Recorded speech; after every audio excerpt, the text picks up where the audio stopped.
The following is a presentation of Learfield IMG College. Live from the Rutgers Club, this is the Rutgers Football Show. Your all-access pass to the Scarlet Knights is coming your way on the Rutgers Sports Network from Learfield IMG College. Tonight's show is brought to you by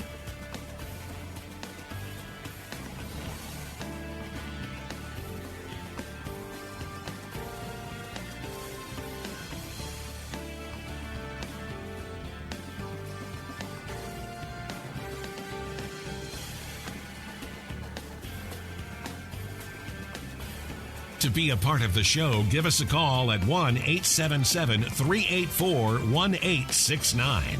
That's 877-384-1869. Here's your host, Chris Carlin. And welcome once again, everybody, to the Rutgers Club here on the Livingston campus at Rutgers University. It is week 6 of the Rutgers Football Radio Show. Chris Carlin, alongside Eric LeGrand. Big E, how are you? Doing well, Chris. How are you? Good. You got me nice and swagged out tonight. I see you swagged out. 52 shirt. Look at slim, Chris. I like it. I told you, black is very slimming. That helps me. And, of course, the head coach of the Scarlet Knights is Nunzio Campanelli. Coach, how are you? I'm great. Thanks, Chris.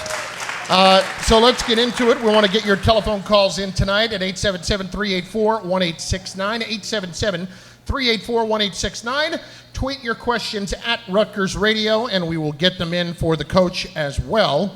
Rutgers preparing for Indiana this week, a trip to Bloomington. Scarlet Knights in week 6 of their season, coming off the disappointing loss this past weekend. And Coach, let's talk about that. First of all, just from your standpoint, being back in that head coaching role through the whole process of getting ready for that game, what was that like for you to be back in that spot? Well, it was a really busy week. It was obviously a busy day, but it was a fun day. I mean, in a lot of ways. I mean, obviously we want the result to be much better, but I was really proud of the way our kids, played for each other. I thought they conducted themselves tremendously, and I felt like we made great growth at a lot of things that hopefully will pay off down the road. I know we didn't really see the results on the scoreboard on Saturday, but I think that we did a lot of things that hopefully we can build off. And when you look at the tape, Coach, anything particular that jumped up at you? Well, there were a lot of things. I mean, we made a bunch of great plays in special teams. Obviously, we had a couple bad ones. I mean, we missed a couple kicks, and obviously we gave up a 101-yard kick return. But we blocked a field goal. We blocked an extra point. We tipped a punt, and then on top of it, we had a great kickoff return. We had a bunch of good kickoff returns. So there were a lot of positives. I mean, our punter is obviously one of the best players in our program, maybe the best. And so he did, another phenomenal job. So we did a great job in special teams. I thought on offense there were some flashes where, we made some big plays down the field in the pass game, which is something we've struggled to do a lot over the last 2 years. We were able to run the ball, I think. We were able to balance out who got the ball. All those things are positives. And on defense, we had a bunch of great series there, from the second series of the game all the way through the middle of the second quarter. And then, we kind of got hit with a couple big plays. But I thought we did a lot of really good things. We just have to start putting it together. And if you do that consistently, you have a chance to really win games. Our telephone number again, 877-384-1869. The news before the game that came out unexpectedly was that Raheem Blackshear was going to pursue a red shirt, and you were going to get some clarification on his situation leading into practice this week. So where do we stand here with Raheem? Pretty much status quo. I mean, Raheem is going to, it looks like he's made the decision that he wants the red shirt, so he will be on the scout team, working hard down there. He's actually done a good job this week in practice, and we'll just move forward from there. I guess, he needs to evaluate some things for himself in the future. And I think the players have been supportive of that decision. At the same point, and I'm sure they're disappointed in the choice, but they understand that, that's the way it is now, and, we'll move forward. We'll deal with it the best we can.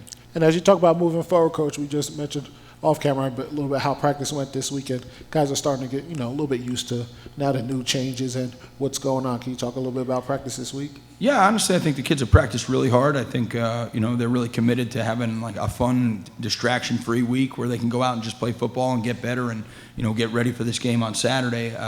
We've made a bunch of changes last week, so hopefully we can build off those things. That's what it looks like in practice to me. We're kind of using a lot of the same concepts and just going to dress them up a little different. So hopefully we can get a lot of that, I like to say, like same as teaching, so that each week, they feel like they're growing. And that's what I've seen the first 2 days of practice, and hopefully we can finish it up the next couple of days. As just to get the other situation out of the way with Art, has anything changed on that front with Art Sitkowski?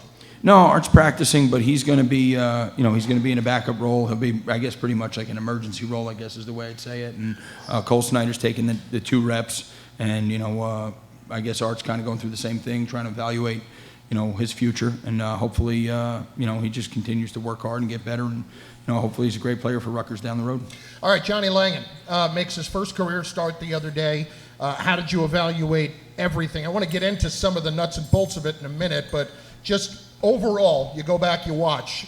Give me a read on Johnny and what you saw, what you liked, what you didn't like in game 1. Well, I think the first thing is it certainly has to be graded on a curve from the standpoint that, he's playing his first college football game. A lot of guys are 5 games into it.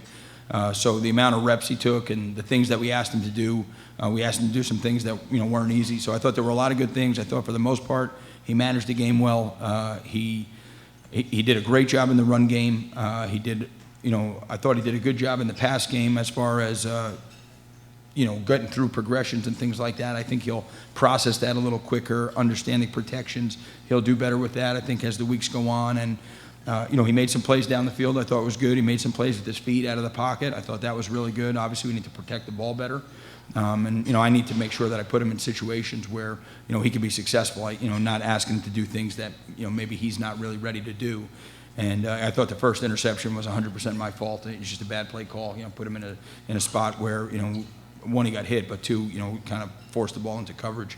Probably wasn't ready for that. So, I'd probably have to be a little smarter as far as the way we call the game, and I think we will be. And, as he progresses, we'll open it up more and more each week. Speaking of the QB room, is there any role now that McLean Carter can play since he can't play on the football field? Medically he had to, end his college career, but any way that he can help in the film room with Johnny Langan and some of the stuff that he may see? He really definitely could. Obviously he's a very intelligent football guy. He comes from a real football family, and I think he has an interest in doing that down the road. So, hopefully he will be a great asset to us, and hopefully it'll get him started on a coaching career if that's something that he's interested in. The operation, everything that goes into being a quarterback. Johnny just, getting in and out of the play calls, all that kind of stuff, recognizing defenses. Grading on a curve, yes, but kind of lay that out for us and for a first-timer how he handled that. For the most part, he handled it well. The way that one of the hardest things, honestly, for me on Saturday was the way that we call plays and the way that we communicate is very different for me. So when I would want to just get up on the ball and signal a play, we're not really built to do that. So, we're much more of an NFL system, NFL style. So with that, there's a process to getting the play in off the wristband, which, I would hope that we could eventually grow away from, but I don't know if that's really feasible this year. So we'll continue to get better at that. I thought he did a good job of communicating the plays, and, we obviously got to get him some things a little quicker. In that vein, I thought he did a good job. I just thought that we need to do a better job of getting him some of the play calls in quicker. And, I think that's just kind of a learning curve for everybody involved in the operation. Well, now you're going into week 2 with him. I guess I was going to ask you, how much more can you throw at him now that you have one game under your belt with him? Well, I would say that really we threw a lot of stuff at him last week, and, some of it never saw the light of day in the game. So hopefully we can take a lot of those things and just keep building off them rather than throwing a lot of new stuff. It's kind of different ways to do the same thing. So he understands the concept, and he really understands the concepts because he's been doing a lot of them, his whole life. It's just terminology and verbiage is different than it was, and understanding, how we do some things a little differently, especially protections and things like that. Learning to go through that, and I think that every time you go out on the field, you have an opportunity to get better. I think that's how you have to look at it. We have a very young team. We've got a lot of young guys out there, and, he's a very young quarterback, so we can't put too much on his plate. We got to make sure that we manage it. Mike Maietti's a really bright guy, and he does a great job of helping get a lot of the protection set and some of the line calls, and that will obviously take a lot off of his plate.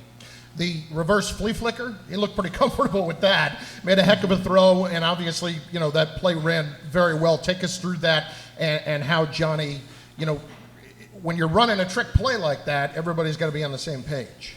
Yeah, I honestly, I think they really did a great job because, well, one, Mo Joby was, running down the sideline uncovered, so it might have been a little easier for him to throw it to him, but instead of Bo making that circus catch. But, it's actually a play that, I stole from my dad like 20 years ago and, just kind of modernized it a little bit.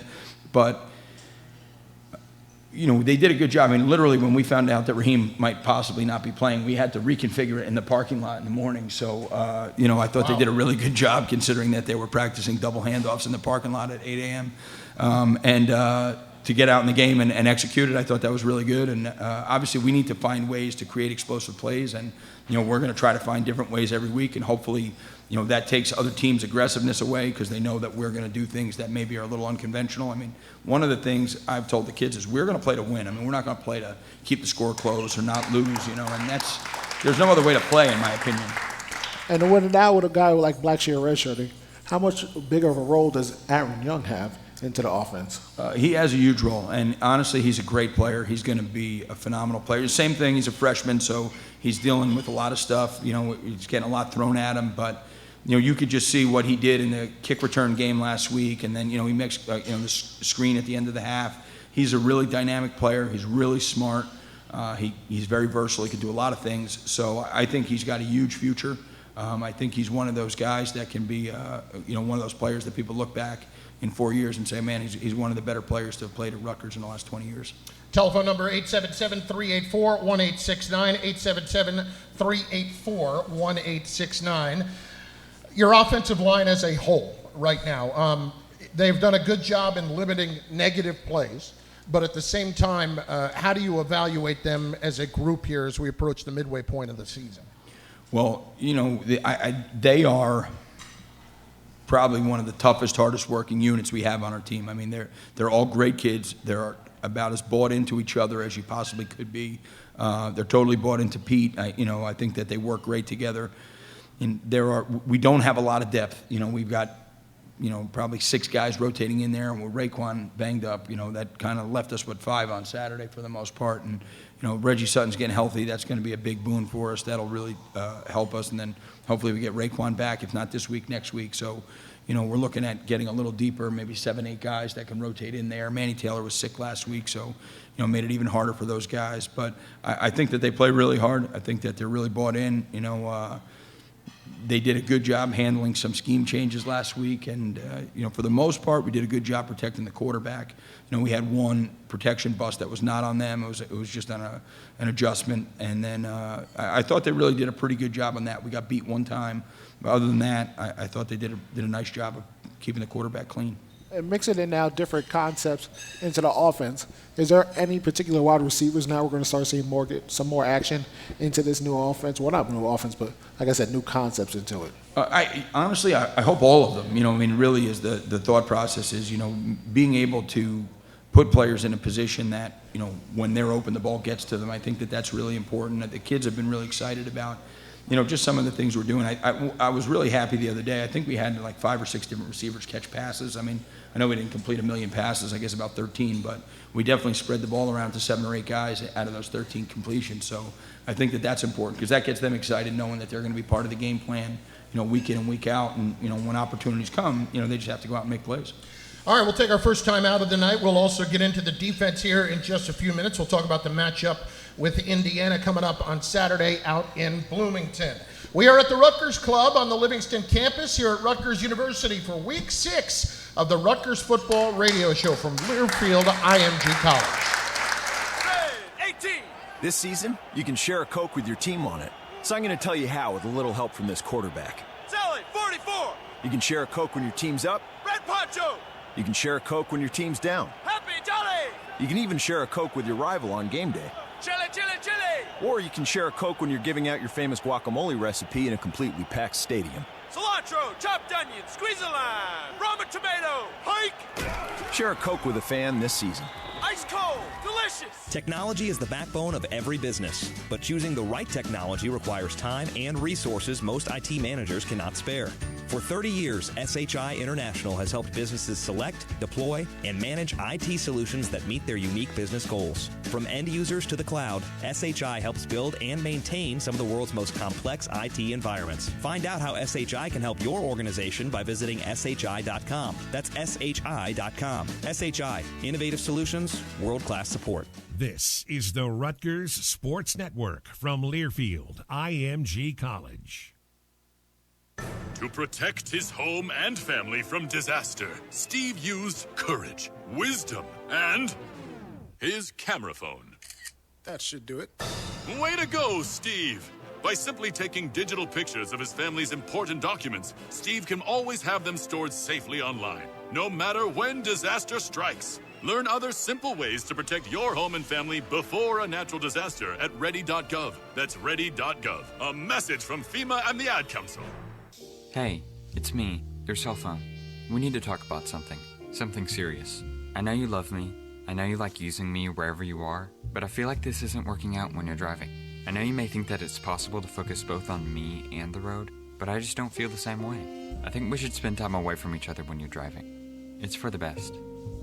Visit StopTextStopWrecks.org. A message brought to you by the National Highway Traffic Safety Administration, Project Yellow Light, and the Ad Council.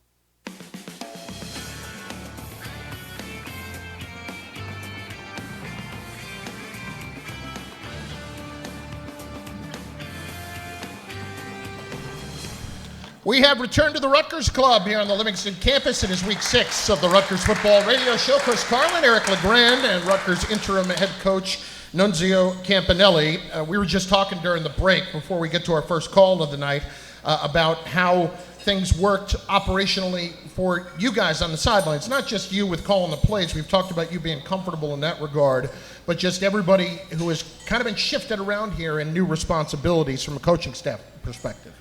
There wasn't a ton of change. I mean, really, I guess about 3 spots. John Weiss did a great job with the tight ends, but he's been in the booth as a grad assistant working with the O-line, so he's still communicating with Pete, and he does a great job. He's a great young coach. And then Drew Lascari's kind of stepped into the quarterback role, and he's doing a lot of the communicating. He really did a great job of managing everything and keeping us on point. So I thought that for the most part it went pretty well. The transitions between special teams and things like that went relatively well. We did take one delay. We intentionally took a delay game at one point, but we did take another one on a separate occasion, which obviously we weren't very happy about. But we'll get that cleaned up. Those things can't happen. Those are the things that kind of beat yourself. And what went into your game day routine now as the head coach? Now that you have one game under your belt, I remember me as a player. Sometimes you have superstitions. Put your left sock on first and your right sock. Things like that. What went into the game day routine for you now? Honestly, not much different. Obviously the big thing is you're addressing the team multiple times over the course of really 2 days. And one thing that I always did in my the entire time I was a head coach was always, we met with the team the night before the game to kind of talk a little bit about the game and some of the things that, we think are important. I always found that was probably the most important, message I could give them all week, because it's an opportunity to get in front of them and talk to them a little bit about what are the things I think are important about football and life. And it's probably one of my favorite things about coaching. So it was fun to do that again. I obviously hadn't done that in a few years. So, but for the most part, I'm pretty low key. The night before the game, hung out with a couple of the coaches after we met, and then, we pretty much in the morning, ready to get up and rock and roll. We kind of slowed down their day a little bit. We let them wake up a little later and moved some of our meetings to the night before. But my personal routine, pretty low key. I don't really do a whole lot. Are you a coach that would want to bring in somebody else on occasion to speak on a Friday night? We've seen that before with other coaches like to do it. Are you offering? Or? No, I don't think I'm the inspiring type personally. But I think if it's relevant to the team, to the message, the stuff that we have going on, absolutely. I've done that at times in the past. Sometimes you can get an alum that wants to come in and speak to the team, and is consistent with the message that you're trying to give the team. So I think that sometimes those can be great opportunities because they have a captive audience and the kids are pretty focused at that time. Well, I actually wanted to now going into being the head coach, and you were always with the offense all week long and adjusted with them. What's the transition like now? Been having to watch a little bit with the defense and meet with those guys. Honestly, it's been an awesome experience because I'm really getting to meet a lot of the kids that while I knew them, and I can't say that I really knew them, and when you spend a ton of time with them, one thing, Coach Ash put me in charge of the kickoff return team this year, so and really that was a great opportunity to get to know more kids because you're coaching a lot, of guys on both sides of the ball when you're doing special teams. So I knew them from, that, but it really kind of getting to spend time with them and be around them a little bit has been a great experience. There's a lot of great kids over there, and, it's been great for me. Hopefully it's been good for them. All right, let's take our first call of the night. It is Chris in Stony Point. He is up on the Rutgers Football Radio Show. Chris, how you doing? Doing very well. Hey, Coach, I'm a 79 Rutgers alumnus, and one thing I'd just like to say, the program has really advanced a lot in the last 40 years.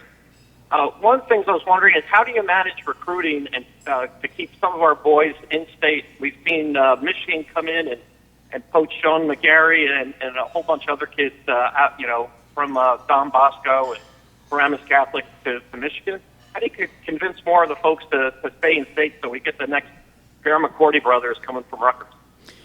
Well, it's a great question, obviously, and it's an important question. And I think it's probably one of the reasons that that I'm on staff here is I obviously have a lot of relationships with people in New Jersey and North Jersey in particular, but throughout the state, and it is important. Obviously, there's a lot of really good players in New Jersey, and we're not going to get them all, but we have to get the right ones, the guys that are the right fit, and to be honest, we have to do a good enough job to attract the best players in New Jersey to want to come to Rutgers. Rutgers has a lot to offer. It's got tremendous things to offer, especially for kids that are going to most likely spend the rest of their life in the tri-state area.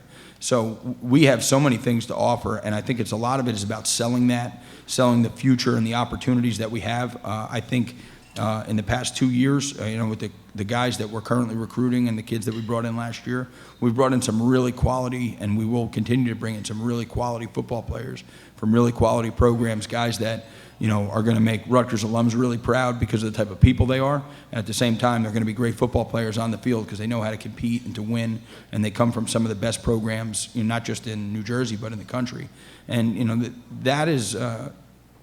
Recruiting in a lot of ways is a relationship business. I was on the high school side of it for a long time, so I could see the guys who could come in and really recruit. And whether it was the guys at Rutgers over the years that were really good at it, or some of the guys at Syracuse or Boston College and places where you'd say like, hey, they're coming in, and why are they getting those guys? Well, they're getting them because of relationships, and it's really important that we continue to establish those relationships and build them so that coaches feel like and parents feel like they can trust that when they send their son to your school that you're going to take care of them and you're going to get them a great degree, and when they're done, they're going to get a great job. And by the way, they're going to have a great football experience. So it's our job to provide all those things for our players, and if we do, we're going to get a lot of great players who want to come play for us. Have you heard from a lot of coaches in New Jersey over the last week and a half? Yes. Yeah. I have heard from a lot of coaches, and I really appreciate, all those guys that have reached out, and, I think they're really supportive. I mean, I think any high school coach would root for a guy in my spot to at least go out and have some success, just as there are a lot of great guys over the years that I've met in, college recruiting, guys that walked into our schools, but over the years, there were also a lot of guys that kind of gave you the yeah, whatever, I got this, so, if I've experienced that, then I'm sure hundreds of other guys have too. So, at times I'm sure that they'd say, hey, we could probably do that job too. So, I think a lot of those guys are, they're rooting for Rutgers. I mean, that's the first thing. I mean, I think the high school coaches in New Jersey, New York, and Eastern PA they're rooting for Rutgers to be successful. Sometimes I hear that people say, oh, they're not. They are. I know they are. It's just, it is our job to, give them something to push their players to, and we're going to do that. And each day, I know you have to set a certain time to recruit and build those relationships with coaches. How has that now changed for you as now the head coach, instead of when you were an assistant, I guess, trying to make more relationships? Now you have to pretty much watch it all. How has that changed for you? It's been interesting because of the dynamic that we have where, we're in a little bit of a holding pattern. So our guys that are committed, obviously we're communicating with them a lot. We're communicating with their coaches, and then the guys that we're trying to maintain relationships with while we're in this holding pattern. I think that that's really important to communicate with their coaches and their parents and all those people, so that they understand that we love those kids, but we have to be in a position where, even we're putting them in a position to make good decisions. So that part has been different because it's a little bit of a touchy situation. We've got a question in person here at the Rutgers Club, and it's our friend Jim in North Brunswick. Jim, how are you? Good, thank you, Chris. How are you? I'm great. Coach, congratulations on being the first Campanelli boy to be a head coach coaching in the Big Ten. I'm sure that... Have you used that yet? Not yet, but it's coming. Well, I think you just reminded him. That's what I was going to say. You'll have that over them for the rest of your life. My first question is, what was the most challenging part of your first time being a head coach at Rutgers in the Big Ten? What was the most challenging and what was the most rewarding?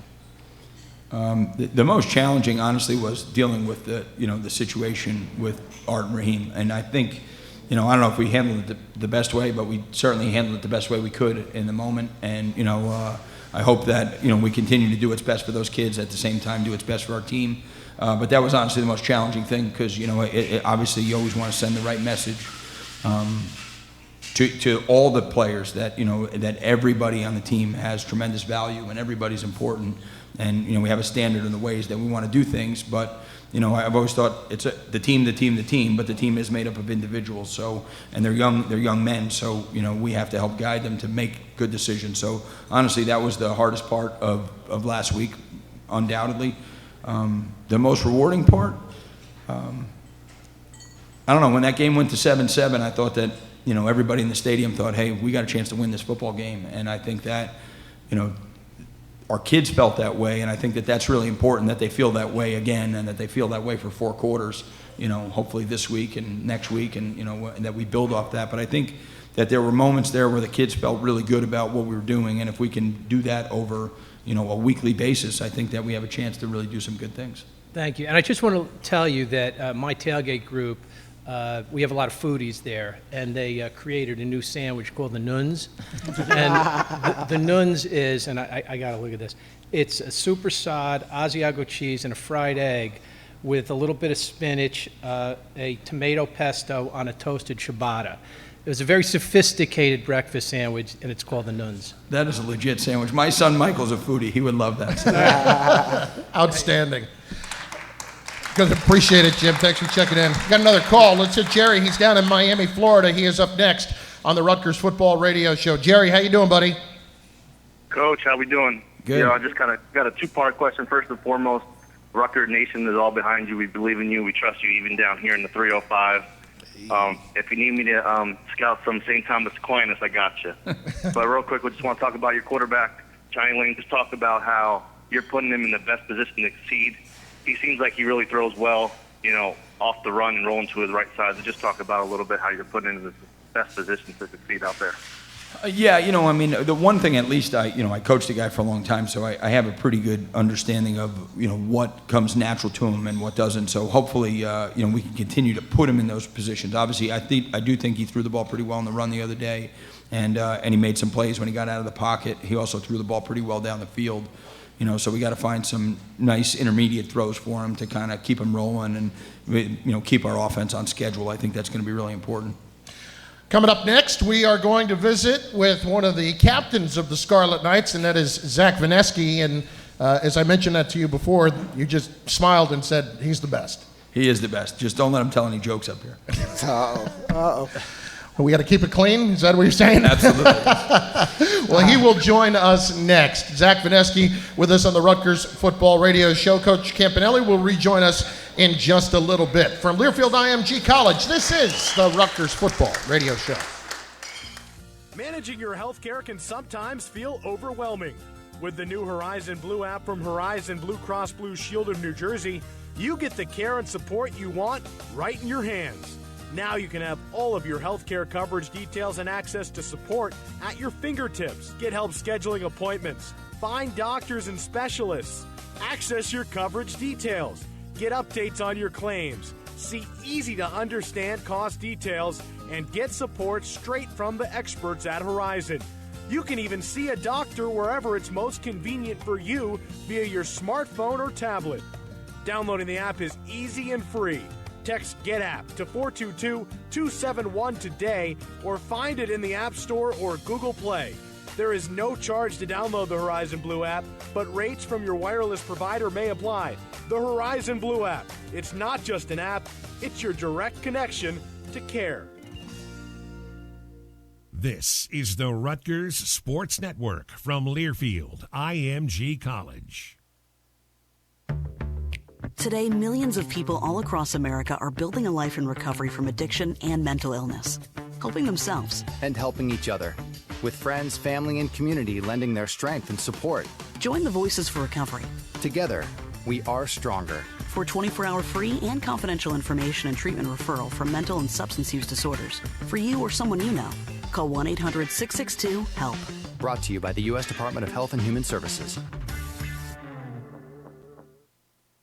Wake up and text. Text and eat. Text and meet up with a friend you haven't seen in forever. Hi. Oh, hey. Text and complain that they're on their phone the whole time. Text and listen to them complain that you're on your phone the whole time. Text and whatever. But when you get behind the wheel, give your phone to a passenger. Put it in the glove box. Just don't text and drive. Visit StopTextsStopWrecks.org. A message from NHTSA and the Ad Council.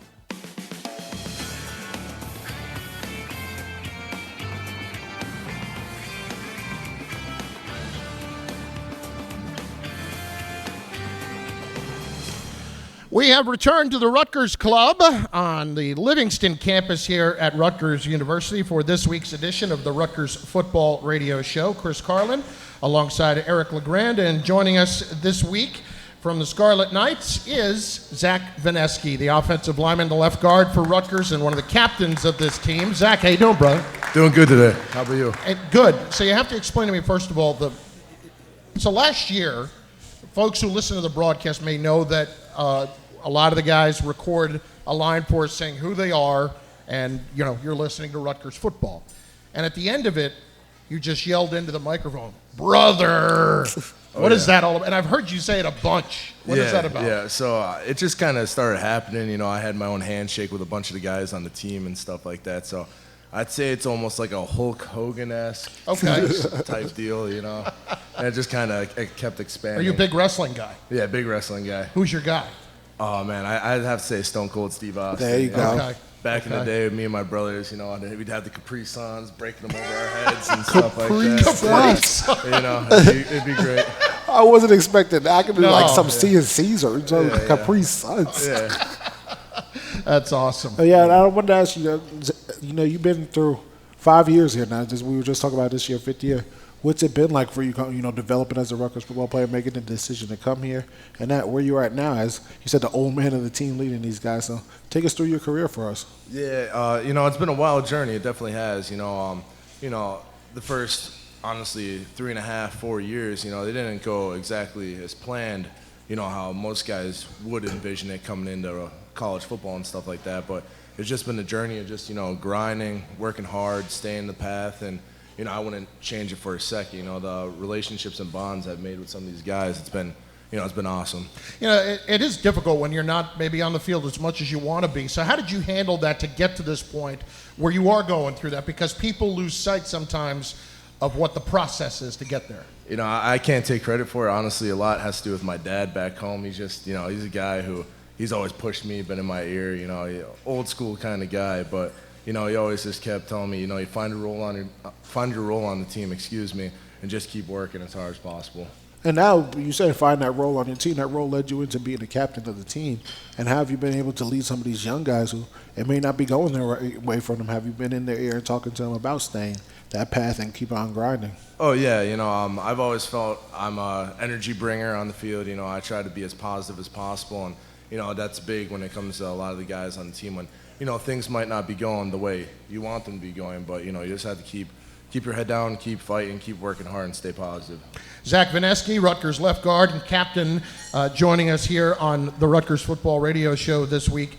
Just with everything that went on last week, we had Tyshawn Fogg join us last Wednesday night. As a captain, how did you kind of see your role when everything happened with Coach Ash and moving forward into trying to get ready for last week's game? So a lot of it just had to do, like we were talking about just a second ago, just putting your arm around some of the younger guys, telling them to keep working. Things might not be going the way they are you want them to be. But we just have to keep playing for each other. That's the biggest thing. We're a brotherhood, we're a family, and that's been the message.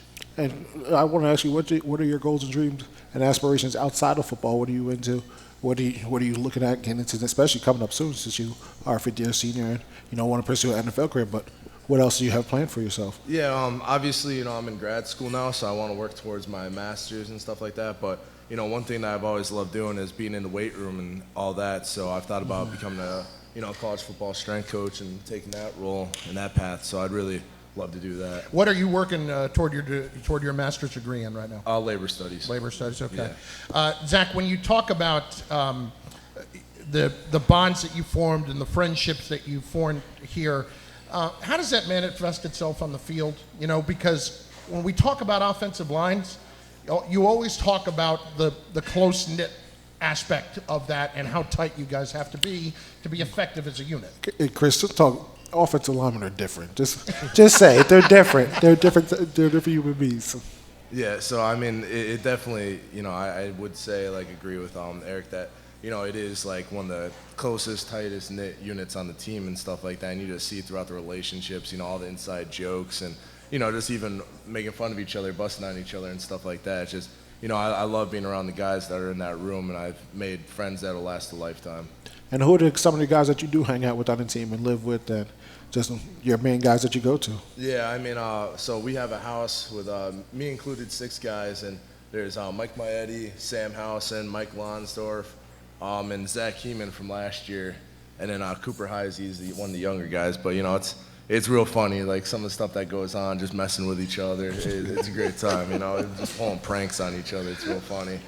So what are the things that you enjoy doing away from football? What are things that you kind of do aside? I mean, Tyshawn last week was talking about poetry. I don't know if you strike me as a poetry guy. No, I'm not a big poet. I like fishing a lot. Me and Crimin go out a lot, fishing and stuff like that. Whenever I could get back home, I try to, go out with my dad, go hunting a little bit too. So I'm a real big outdoorsy guy.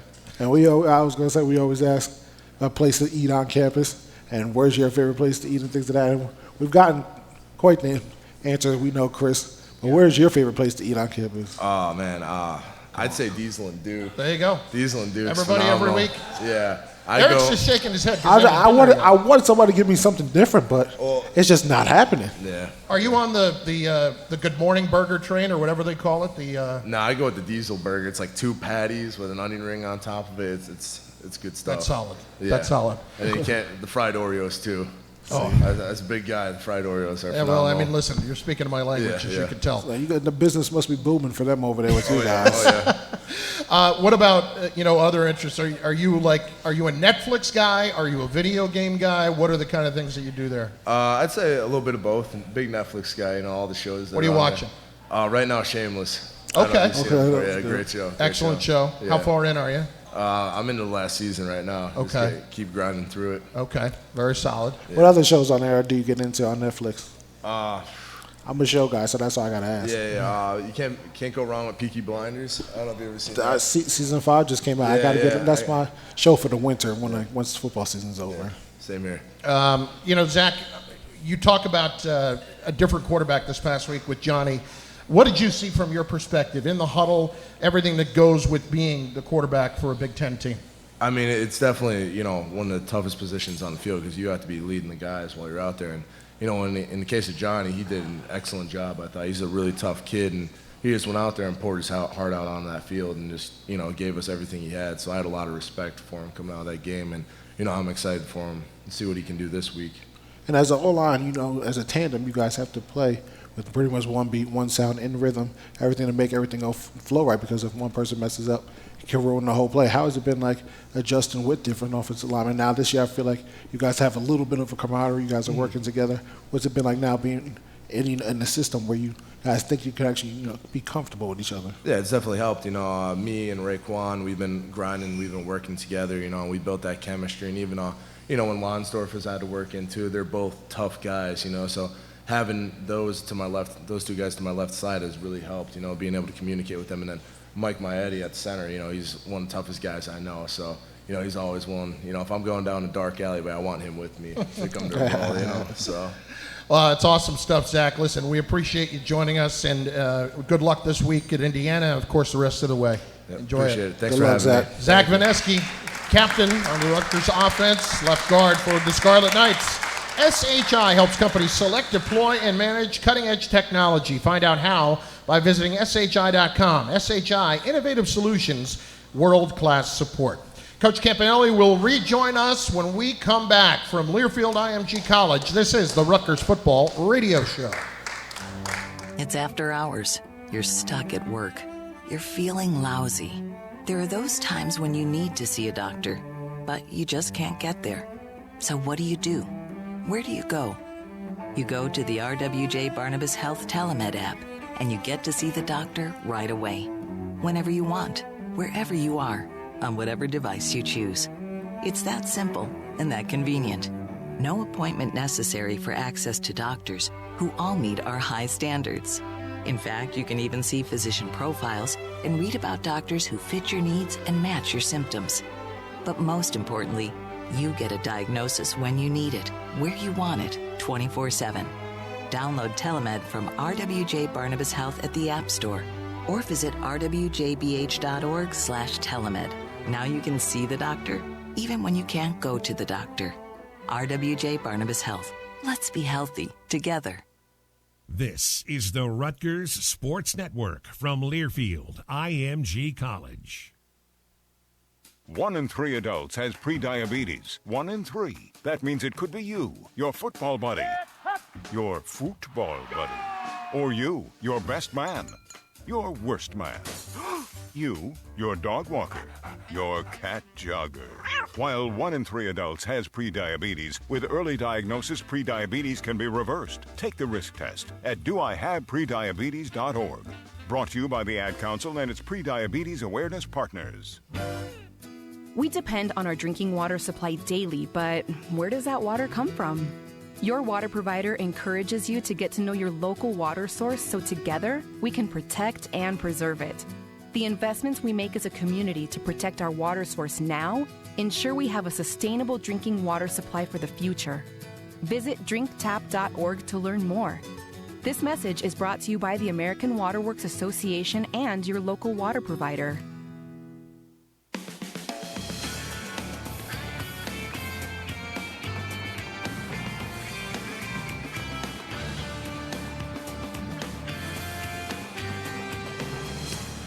We have returned. It is the Rutgers Club. If you have not been here, it is a tremendous, tremendous setup here in the Livingston campus. Check out information on becoming a member at the Rutgers Club at rutgersclub.rutgers.edu. Chris Carlin, Eric LeGrand, and Rutgers interim head coach Nunzio Campanelli back on this week's edition of the Rutgers Football Radio Show. Let's talk a little bit about the defense, and I was just talking to you about this during the break. And I guess it really is more the style of college football, but we see so much up-tempo stuff these days. And, it used to be that you would think when you saw it more that teams would try to do that against you specifically more, but that's really not the case. We're seeing so much of it because it's so widespread. Honestly, I would say 75% of college football is probably in some version of tempo at most of their games. So it's just kind of the way the game has evolved that, guys are playing faster, they're getting more snaps per game. Like I was just mentioning, when we played Boston College, they're a rarity because they're pro style, 12, 21 personnel, like 2 tight ends, 2 backs, and they play up tempo. They'll run, 100 snaps a game if they can. So it's become so common that, you even see it all over the NFL now. I'm more of a defensive guy, coach, but what is it like signaling in plays, and how easy is it for the offense? Because it looks like you give one signal, next thing you know, they're up on the line of scrimmage and they're going with a completely different play from what they ran last. And as a defensive guy, it's harder to adjust to exactly that call. Well, no doubt. You can't really change your personnel. You can't, there are a lot of different things that happen when you're no huddle. So the ability to get a play in fast. So there are a lot of teams that are going with that one word, like turbo tempo, where it's just one word and it tells them everything. It tells them formation, play, protection, the whole thing. And then they're, when you're more tempo, like go no huddle but not up tempo, you're still getting on the ball probably within 10 to 12 seconds of the last snap and getting the the play run. So you're talking about get the opportunity to get an extra, 10 to 15 plays a game. And we actually saw the officials on a couple of occasions on both sides last week step in to allow the defense to substitute if they wanted to do that, because they have to be a lot more cognizant of that. Yeah, it's become the rule because guys were, subbing late and guys couldn't match the personnel. So that actually happened to us. I mean, we did it. It was just a mistake. We had a guy go on the field, thought it was the wrong personnel, it came off, and we had 10 guys on, and they didn't even sub, and the ref slowed it down. But that's the rule, and it's our job to, to execute it the right way. So, like I said, we'll get that fixed.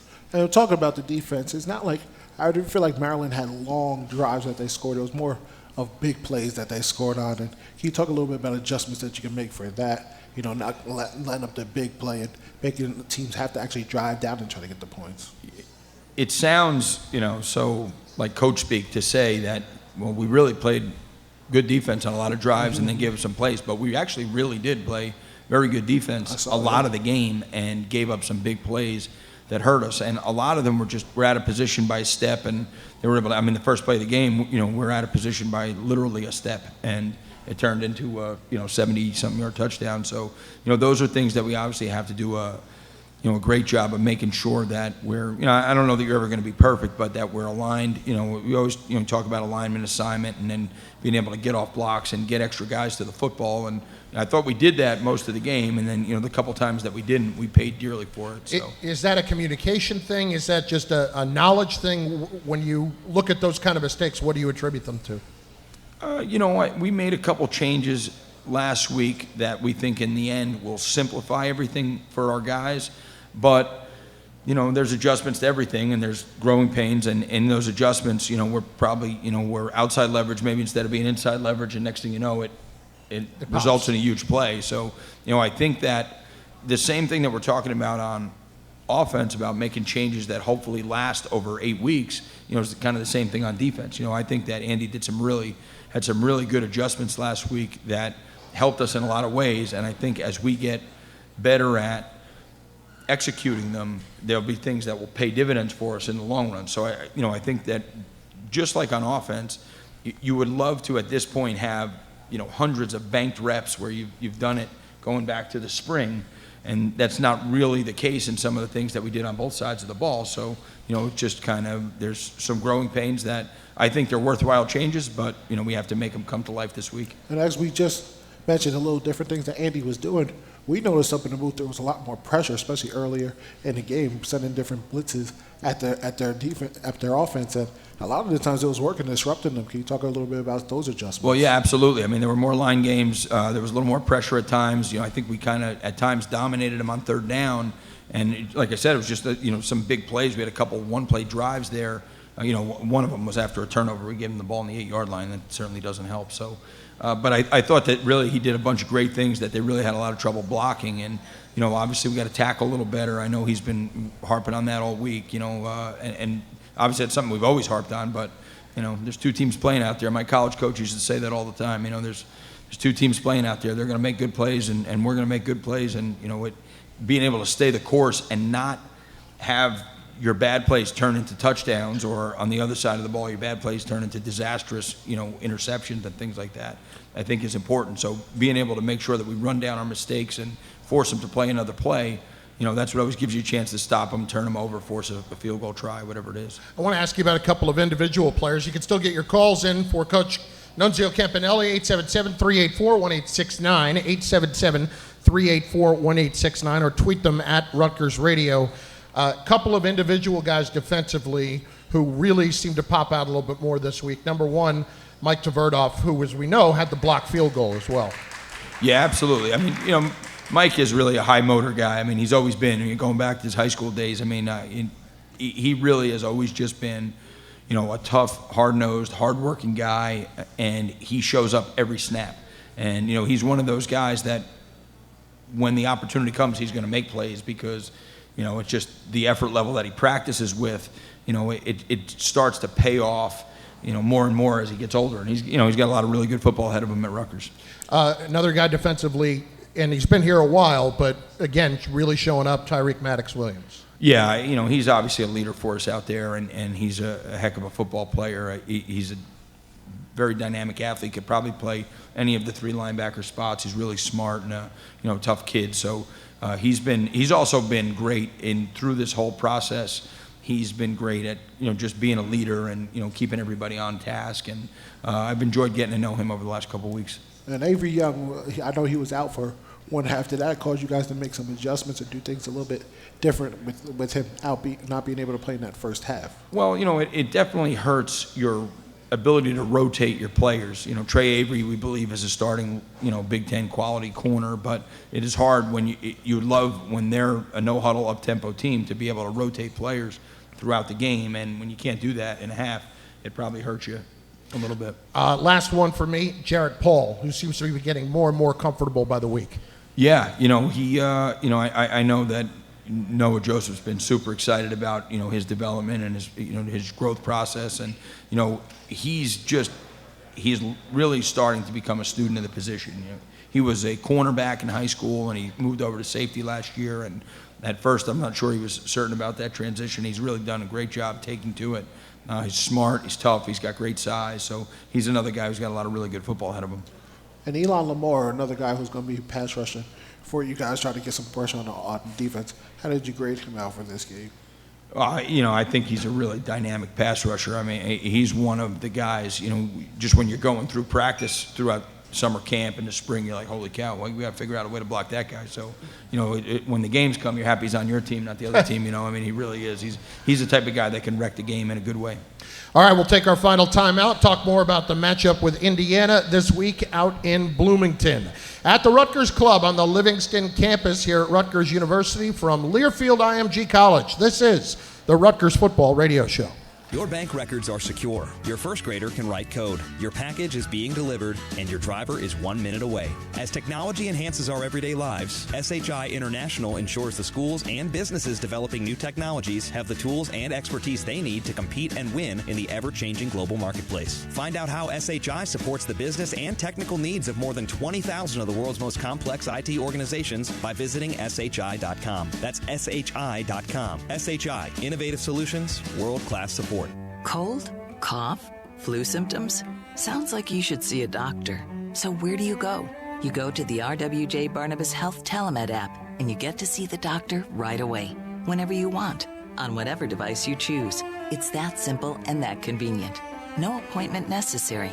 Download Telemed from RWJ Barnabas Health at the App Store, or visit rwjbh.org/telemed. RWJ Barnabas Health.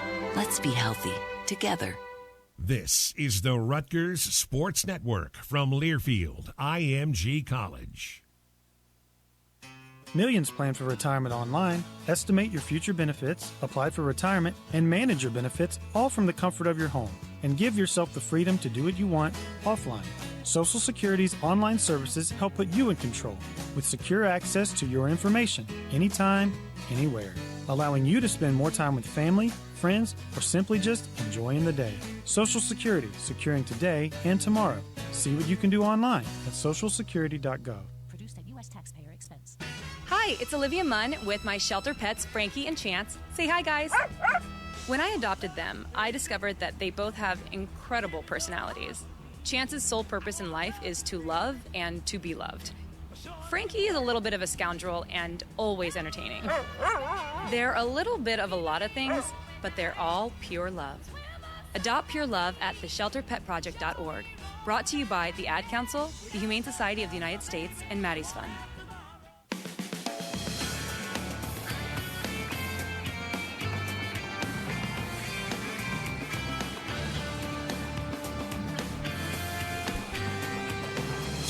SHI helps companies select, deploy, and manage cutting-edge technology. Find out how by visiting SHI.com. SHI, innovative solutions, world-class support. We have returned on the Rutgers Football Radio Show. Chris Carlin with Eric LeGrand and Rutgers interim coach Nunzio Campanelli here at the Rutgers Club. All right, so Indiana this week. First of all, you've got the noon kickoff. We've had a lot of those. Are you a coach that likes that likes to get up, eat, what do they say on the road? Eat, sleep, eat, and go play? Well, there may be nothing worse than an 8 o'clock game on a Saturday night when you're on the road. I mean, that is just painful as a coach and a player. Yeah. But, obviously it's great for the kids from a crowd standpoint and stuff like that. But I think, our guys are pretty used to playing at noon. And we've done it a lot, I know, in the last 2 years. So, hopefully that's, some level of an advantage for us. But as a coach, you prefer to just get out there and play? I would think the 3:30 slot's probably ideal. It gives them time to sleep in and rest up, but at the same time, it's not too long of a day.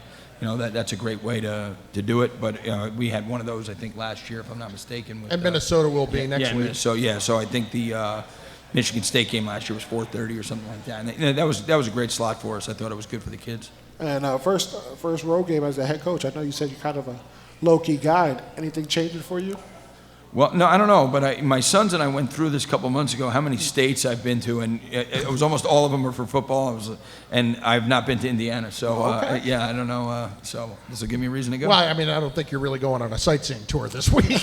Well, honestly, I haven't been a sightseeing tour to any of them. Let's talk a little bit about the Hoosiers. They're 3-2. They are 0-2 in conference play, and Tom Allen's team. First thing that jumps out, they've got a lot of experienced receivers, a really good running back in Stevie Scott, and a freshman quarterback in Michael Penix, who appears to be dynamic from what I've seen. Yeah, they have some explosive players, and that'll be a big deal for us, to make sure that we limit the big plays because, it's something that's plagued us a little bit. At the same time, it's something that they seem to excel at, and, they spread the ball around a little bit, but, they've got a couple of receivers that are pretty talented guys, so that'll be a big part of it. And what do you see from the defensive side from them? They have they're pretty big up front. At least their D tackles are pretty big, and they're pretty athletic at linebacker. They are pretty good at getting after the quarterback. I mean, that'll be the big thing. We got to make sure that we can stay on schedule and manage third down. If we can do that, we'll have a chance to stay ahead of the chains and move the ball. Well, that's what I was going to ask you next. Just give me a couple of things here that you're looking for specifically that this team really needs to do this week to have an opportunity to go win on the road.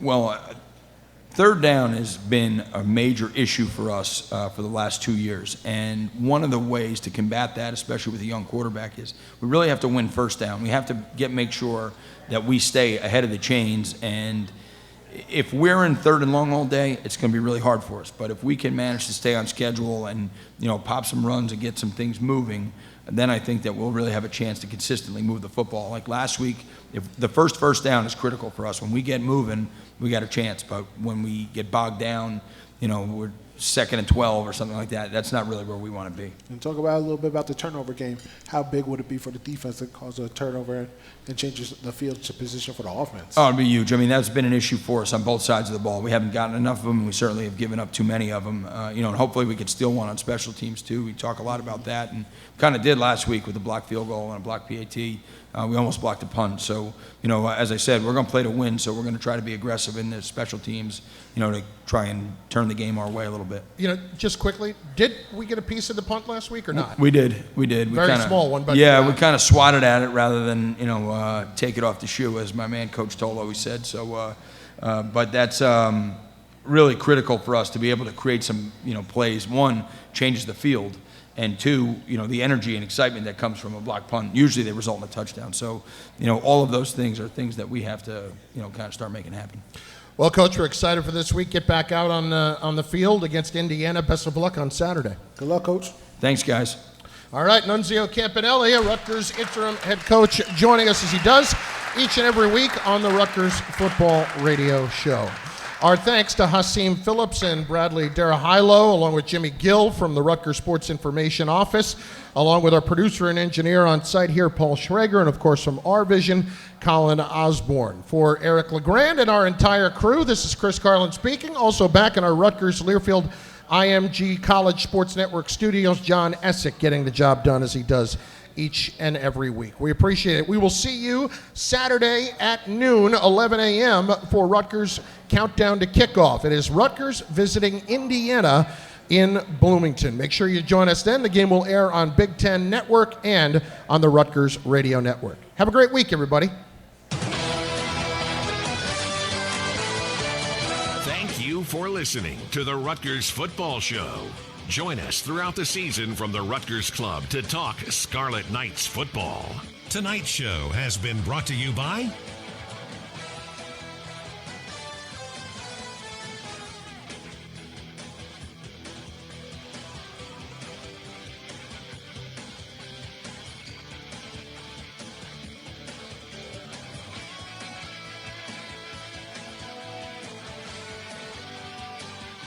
The preceding has been a Learfield IMG College presentation of the Rutgers Sports Network.